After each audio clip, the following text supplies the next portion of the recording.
all those who dream of an age in which there might be heroes, for the sons who depart from their fathers' houses, for the children which have come to abhor their fathers, for those who have drawn too near to the dark, for the old men dreaming of the past, for young men praying for the future, for men of reason, with hearts so filled with love that it consumes them, for those who pass into our lives and out again quietly, for anyone who ever saw a knight in shining armor slaying a dragon, and wished that it were real. Let me tell you a story.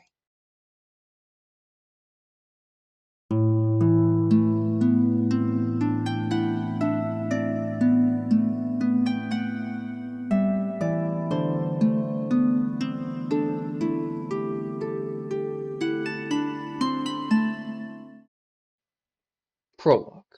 I am the Bard. The Bard sat in his small amphitheatre on the side of a hill. Atop the hill was a house with all windows facing west. He was clad all in black and gold, in triumph and in mourning. Before him a great fire burned in an iron brazier. It had been burning a great time, yet the Bard had never laid a log upon it. The flame was still bright and golden tall, orange and yellow with youth. At its heart crimson-orange embers dwelt, surrounded by the ash of many logs. It had been cleverly constructed, so that until now the last few logs had remained untouched.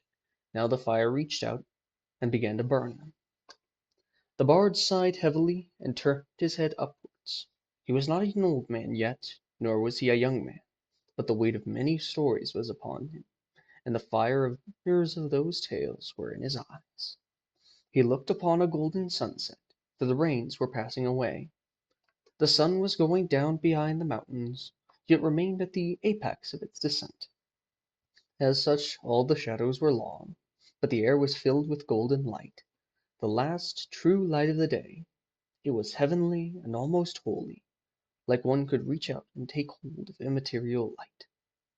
The wind came up out of the south and along the empty hills.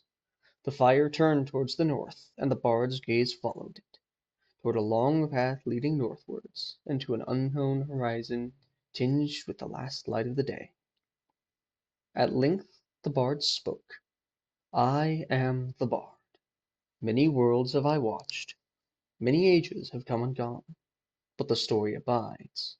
Kingdoms rise, kingdoms fall, empires come and go, but the story abides. Not because it is the truth, but rather because the truth is in it, like the embers of all things. Sit and listen. I will tell you of the end of an age. Now is a good time for the beginning, for the fire is yet roaring, the sun is yet bright, and the world is yet golden. Now is the time for Paladins, and all the good and all the great sorrow they shall wreak. For there never was a great man who was not also terrible.